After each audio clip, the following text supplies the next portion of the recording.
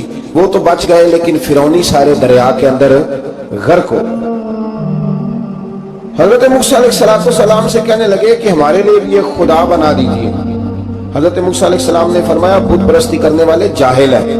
یہ بت پرست قوم کے پاس جب گئے نا بنی اسرائیل والے بت پوچھتے ہوئے دیکھا تو کہنے لگے ہمارے لیے بھی سامنے بنا کے رکھ دو. فرمایا یہ تو جاہل ہے, تم انہیں دیکھ کے اثر قبول کر رہے ہو اور اپنی جاہلیت کے باعث یہ ہلاک ہونے والے بھی ہیں. پھر اللہ تعالیٰ نے بنی اسرائیل پر اپنی نعمتوں کا ذکر فرمایا اور موسیٰ علیہ السلام نے اپنی قوم میں ہارون علیہ السلام کو اپنا جانشین فرمایا اور کوہ طور پر تشریف لے گئے. اللہ نے فرمایا وہاں آ جائیں, میں آپ کو تورات عطا کرتا ہوں. 40 دن کا یہ عرصہ تھا. موسیٰ علیہ السلام نے وہاں پہ جا کے, وہ سارا واقعہ بھی انہی آیات میں ہے کہ حضرت موسیٰ نے عرض کیا تھا کہ رب ارنی, یا اللہ میں تجھے دیکھنا چاہتا ہوں. تو فرمایا لن ترانی, تو نہیں دیکھ سکتا. وہ بھی یہاں اللہ نے ذکر فرمایا. پھر اللہ تعالیٰ نے اپنی ایک تجلی جب کوہ طور پہ ڈالی تو حضرت موسیٰ علیہ السلام تاب نہ لا سکے اور بے ہوش ہو گئے اور پہاڑ بھی ریزہ ریزہ ہو گئے. اس کا ذکر بھی اللہ نے انہی آیات میں فرمایا. آیت نمبر 144 سے 155 تک حضرت موسیٰ علیہ السلام کو رسالت عطا کرنے, کلیم اللہ کا منصب عطا کرنے, تورات عطا کرنے کا ذکر ہے. آگے چل کے بتایا کہ جو متکبر لوگ ہیں نا وہ آیات الہیہ سے منہ پھیرتے ہیں اور جو لوگ اللہ کی آیات اور قیامت کو جھٹلاتے ہیں ان کے اعمال باطل ہیں. پھر موسیٰ علیہ السلام کے کوہ طور پر قیام کے عرصے میں بنی اسرائیل کے زیورات سے بچڑا بنا کر اسے معبود بنانے کا ذکر ہے. ان میں ایک جادوگر تھا سامری, سنا ہے سلالہ میں اس کی قبر ہے. حضرت موسیٰ کوہ طور پہ چلے گئے تو اس نے پیچھے سے نا سونے کا ایک بچڑا بنا لیا, اس میں سونے کی تاریں اس کے منہ میں لگائیں, ہوا چلتی تھی تو بجتی تھی. اتنے کمزور عقیدے کی یہ قوم تھی کہ انہوں نے فٹافٹ ماننا شروع کر دیا. فٹافٹ ماننا, کہنے لگے یہ ٹھیک ہے. چنانچہ موسیٰ علیہ السلام جب واپس آئے تو قوم پر غصے اور افسوس کا اظہار فرمایا اور کہا میرے پیچھے تم نے ایسا برا کام کیا ہے. انہوں نے تورات کی تختیاں بھی زمین پہ ڈالی اور اپنے بھائی ہارون علیہ السلام کا سر پکڑ کے اس سے جواب طلبی کی. انہوں نے کہا اے میرے ماں جائے, بڑے خوبصورت لفظ ہے قرآن پاک, اے میرے ماں جائے, اے میرے بھائی, قوم نے مجھے بے بس کر دیا اور قریب تھا کہ یہ مجھے قتل بھی کر دیتے. اب آپ مجھ پر سختی کر کے دشمنوں کو ہنسنے کا موقع نہ دیں. کبھی بھی دشمنوں کو اپنے اوپر ہنسنے کا موقع نہ دینا چاہیے. پھر آیت نمبر 151 میں موسیٰ علیہ السلام کی دعا اور کلمات استغفار کا ذکر ہے. آگے چل کے بتایا کہ غصہ ٹھنڈا ہونے پر موسیٰ علیہ السلام نے تورات کی تختیوں کو اٹھایا جن کی تحریر میں اللہ سے ڈرنے والوں کے لیے ہدایت اور رحمت کی بشارت تھی. آیت نمبر 156 سے لے کر 158 تک میں موسیٰ علیہ السلام کی دعا کا ذکر ہے جس میں انہوں نے اپنی قوم کے لیے اللہ تعالیٰ سے دنیا اور آخرت کی بھلائی مانگی. اللہ تعالیٰ نے فرمایا یہ کامل نعمت میں ان لوگوں کو عطا کروں گا جو ایمان کے ساتھ تقوی بھی اختیار کریں گے, یہ انہیں ملے گی نعمت. اور پھر وہ زکوٰۃ دیں گے اور اس عظیم رسول یعنی نبی کریم صلی اللہ تعالی علیہ وآلہ وسلم کی وہ پیروی کریں گے. ایک سلطان یحییٰ نام کا بادشاہ گزرا ہے. عرب کے کچھ حصوں کا حکمران تھا تو اس کو بڑا شوق تھا لوگوں کو بانٹنے کا. دو قسم کے لوگ ہوتے ہیں نا, کچھ کو جمع کرنے کا شوق ہوتا ہے, کچھ کو شوق ہوتا ہے کوئی روٹی کھا لے. حضرت ابراہیم علیہ السلام بغیر مہمان کے کھانا, کچھ ایسے بھی ہوتے ہیں جن کے گھر بندہ چلا جائے تو پتیلی پہ ڈھکنا دے لیتے ہیں. اپنا اپنا فرق ہے نا جی, ہر آدمی کا اپنا اپنا ذوق ہے. منت کرتے ہیں کسی کی. مجھے بڑی بات پسند ہے شیخ سعدی کی, قرضے لے لے کے مہمان نوازی کرتے تھے. ایک دن سارے مقروض کٹھے ہو کے کہنے لگے بابے پیسے دے. بابا جی کہتے ہیں وہ پیسے مانگ رہے ہیں, مجھے ٹینشن ہے کہ انہوں نے کھوایا کچھ نہیں, مجھے پریشانی لگی. ایک بچہ کوئی چیز بیچ رہا تھا, وہ کھیل مرونڈا نہیں بیچتے بچے, وہ بیچ رہا تھا تو آ گیا, کہنے لگا لینی ہے. تو بابا جی کہنے لگے میرے مہمانوں کو کھلا دے ساری. بچہ بھی راضی ہو گیا کہ سارا اکٹھا ہی گاہک مل گیا. تو سارا جب کھلا دیا کہنے لگا پیسے. تو بچہ رو پڑا, رویا, کہنے لگا میں تو یتیم ہوں, 4 بہنیں چھوڑ کے آیا, اماں کی دوائی بھی لے کے جانی, مجھے تو پیسے چاہیے. بچہ رویا تو شیخ سعدی کا ایک مرید آیا, اس نے لا کے نظر پیش کی, حضور یہ نذرانہ ہے. 400 دینار لایا. تو حضرت سعدی نے سب کو دیے, بچے کو بھی دیے.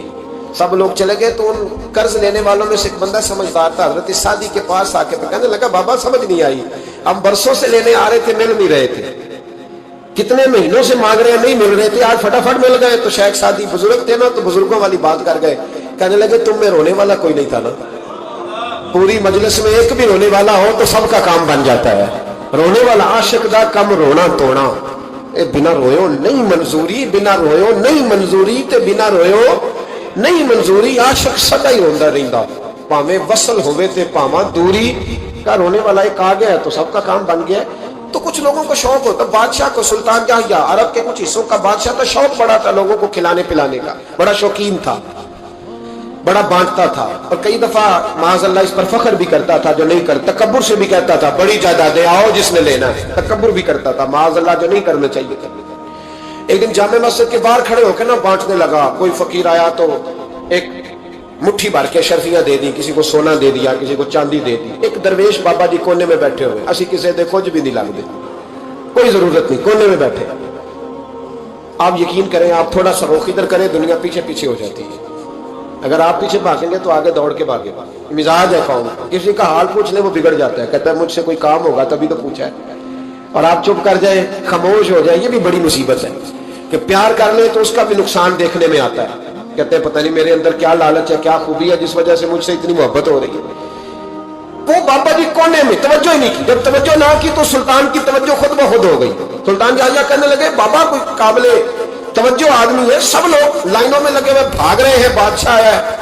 یہاں تو شادی پہ کھانا کھل جائے تو بڑے بڑے امیروں کا پتہ چل جاتا ہے کہ بننے کیا لگا ہے. کہتے پتہ نہیں دوبارہ چھوٹے گوشت کی ٹرے آئے گی کہ نہیں آئے گی, اور اتنا سارا رکھ لیتے ہیں کہ علمان والا فیس. بڑے بڑے امیروں کے پول کھل جاتے ہیں, پتہ چلتا ہے کتنے تگڑے امیر ہیں. تو جب اس نے کہا شرفیاں, سونے, ہیرے, جواہرات, تو جو نہیں تھے فقیر وہ بھی لائنوں میں لگ گئے. لیکن وہ فقیر پھٹے پرانے کپڑے, سانو تخت ہزارے دی لوڑ کی ہے, نالے کی لگے شہر بمول دے نال, اسی اپنی بال کے سیکھنے, سانو کی لگے کسی اور دے نال. اور اقبال نے اس کی تشریح کی. اقبال کہنے لگے ہوا گو تند و تیز ہے لیکن چراغ اپنا جلا رہا ہے. ہوا گو تند و تیز ہے, تیز ہوا میں چراغ نہیں جلتے. ہوا گو تند و تیز ہے لیکن چراغ اپنا جلا رہا ہے. وہ مرد درویش حق نے جس کو عطا کیے ہیں انداز خوش روانہ, فرماتے ہیں جسے اللہ نے بے نیازی دے دی, لالچ سے دور کر لیا, وہ کسی کی پرواہ, وہ اپنا چراغ جلاتا ہے. اپنی مٹی پہ چلنے کا سلیقہ سیکھو, سنگ مرمر پہ چلو گے تو پھسل جاؤ گے. وہ بابا بیٹھا ہے تو بادشاہ کہنے لگا اسے بھی بلاؤ. بابے کو بلایا, کہنے لگا تجھے کچھ نہیں چاہیے؟ بابا کہنے لگا چاہیے تو بڑا کچھ, پر تجھ سے نہیں چاہیے. کہا کس سے چاہیے؟ فرمایا اس سے چاہیے جو دے کے حساب نہیں پوچھتا, بغیر حساب دیتا ہے, اس سے چاہیے. کہنے لگا نہیں, دروازہ کھلا ہے, تو بھی لے لے. بابا کہنے لگا میں لے تو لوں پر تو دے کچھ نہیں نہ سکتا. بادشاہ کو غصہ آیا, اکڑ تھی, تکبر تھا. کہنے لگا تو کیوں نہیں میں دے سکتا, تو سوال کر. تو بابے نے ساتھ والے فقیر سے لکڑی کا کالا پیالہ پکڑا, ہوتے نا فقیروں کے پاس مانگ, لکڑی کا کالا پیالہ, تو کہا لو دے دو کچھ. اس نے فوری طور پر سونے کی اشرفیاں مٹھی بھری اور لکڑی کے پیالے میں ڈالی. اب جب پیالے میں ڈالی تو کڑ کڑ کی آواز تو آئی, پر پتہ نہیں وہ کدھر گئی ساری اشرفیاں. دوسری مٹھی ڈالی تو پھر کڑ کڑ کی آواز آئی, پر اشرفیاں کدھر گئی کوئی پتہ نہیں چلا. تیسری, چوتھی, پانچویں, بابے کا پیالہ خالی کا خالی. 2 دفعہ بھی, 4 دفعہ بھی. یہ بادشاہ لوگ ضدی ہوتے ہیں, مانتے نہیں جلدی. جو کسی نے بتا دیا ہوتا ہے نا سارا کچھ تم ہی ہو, اڑ جاتے ہیں. ہاں جو جس منصب پہ بھی بادشاہ ہوتا ہے اڑ جاتا ہے. اس نے کہا میں بھی ضدی ہوں, پیالہ بھر کے چھوڑنا ہے. ایک بوری منگا لی, دوسری منگا لی, تیسری منگا لیا. بابا خوش ہے, مطمئن ہے, چلو ڈالو, تم نے کہا تھا ملیں گی. اب وہ مٹھی ڈالتا, کبھی اشرفیاں, کبھی ہیرے, کبھی چاندی, پر پتہ نہیں کدھر جاتی. بالآخر آہستہ آہستہ بیک ہونے لگ گیا. وزیر کہنے لگا بادشاہ پیچھے سے بوریاں ختم ہو گئی ہیں, اب نہیں منگانے لگے گی, پیچھے کوئی چیز بھی نہیں, ختم ہو گیا سارا کچھ. انسان کسی کو کیا دے سکتا ہے؟ کیا ہاں وہ انسان بڑا نوازتے ہیں جن کے پاس خزانے بھی اللہ کے دیے ہوئے ہوتے ہیں, وہ نوازتے ہیں لوگوں کو, وہ نوازتے. کہا تو کیا دے سکتا ہے؟ بادشاہ جب تنگ آ گیا نا بادشاہ, تو گھوڑے سے نیچے اتر آیا اور بابے کے پیروں میں بیٹھ کے کہنے لگا بابا یہ پیالہ ہے کس بلا کا نام؟ نیچے کون سا کنواں ہے کہ جو کنواں جو نیچے گراتا ہی جاتا ہے اور جو بھرتا ہی نہیں ہے؟ اب بادشاہ کا ہاتھ رکا تو بابے نے پیالہ چھوڑ دیا اور بڑا قیمتی لفظ کہا. بابا کہنے لگا بادشاہ یہ انسانی خواہشات کا پیالہ ہے, یہ انسان کی خواہشوں کا پیالہ ہے, یہ لالچ کا پیالہ ہے, یہ کبھی بھر سکتا. انسان کبھی کہتا ہے یا اللہ اپنا مکان دے دے, بڑا راضی ہو, اسے اپنا مل جاتا ہے، پھر کہتا ہے نہیں سوسائٹی میں ہونا چاہیے، پھر سوسائٹی میں اللہ دیتا ہے تو کہتا ہے 5 مرلے کا چھوٹا ہے، اس کے نفس کا پیالہ کبھی بھرتا؟ نبی پاک علیہ السلام نے فرمایا تھا اس خواہش کے پیچھے نہ لگنا جو تمہیں نئی خواہش میں ڈال دے۔ کوئی نہیں سمجھ آئی بات کیا؟ بڑی بات کر دی حضور نے ایک جملے۔ مسند امام احمد بن حنبل میں حدیث ہے، فرمایا اس خواہش کے پیچھے نہ لگنا جو تمہیں ایک نئی خواہش میں ڈال دے، اس کے پیچھے نہ لگنا، اور فرمایا اس خواہش کے پیچھے نہ لگنا جو تمہیں بے جا خواہشوں کے پیچھے لگا دے۔ لوگوں کے نلے تللے، پریشانیاں، آزمائشیں، لالچ، ہوس، وہ پریشانی وہ اتنی اوڑھنی ہے لوگوں نے کہ دلوں سے تقوی، روحانیت، عبادت، درد، ذوق، شوق ختم ہو گئے۔ دنیا ہی دنیا بچی ہے، دولت ہی دولت بچی ہے، باقی ہر چیز کو نفس کا سانپ ڈس گیا۔ رسول کریم صلی اللہ علیہ وسلم جب قضاء حاجت کے لیے بیت الخلاء میں داخل ہوتے تو یہ دعا پڑھتے، اے اللہ میں ناپاک جنوں اور ناپاک جننیوں سے تیری پناہ مانگتا ہوں۔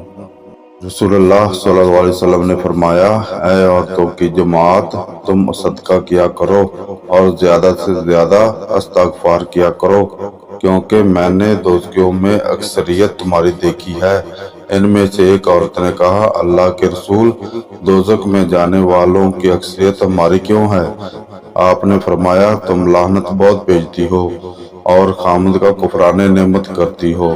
میں نے عقل و دین میں کم ہونے کے باوجود عقل مند شخص پر غالب آنے میں تم سے بڑھ کر کسی کو نہیں دیکھا۔ اس نے پوچھا، اے اللہ کے رسول، عقل و دین میں کمی کیا ہے؟ آپ نے فرمایا، عقل میں کمی یہ ہے کہ 2 عورتوں کی شہادت ایک مرد کے برابر ہے۔ یہ تو ہوئی عقل کی کمی، اور وہ حیض کے دوران میں کئی راتیں اور دن گزارتی ہیں کہ نماز نہیں پڑھتی اور رمضان میں بے روزہ رہتی ہیں، تو یہ دین میں کمی ہے۔ حضرت جابر بن عبداللہ رضی اللہ تعالیٰ عنہ کہتے تھے کہ میں نے نبی کریم صلی اللہ علیہ وسلم کی خدمت میں روٹی اور گوشت پیش کیا تو آپ نے تناول فرمایا، پھر پانی منگوایا اور اس سے وضو کیا، پھر ظہر کی نماز پڑھی، پھر باقی ماندہ کھانا منگوایا اور کھایا اور نماز کے لیے کھڑے ہو گئے اور وضو نہیں کیا۔ رسول اللہ صلی اللہ علیہ وسلم نے فرمایا کہ جب تم میں سے کوئی بیت الخلاء میں جائے تو قبلہ کی طرف منہ کرے، نہ اس کی طرف پشت کرے، بلکہ مشرق کی طرف منہ کر لو یا مغرب کی طرف۔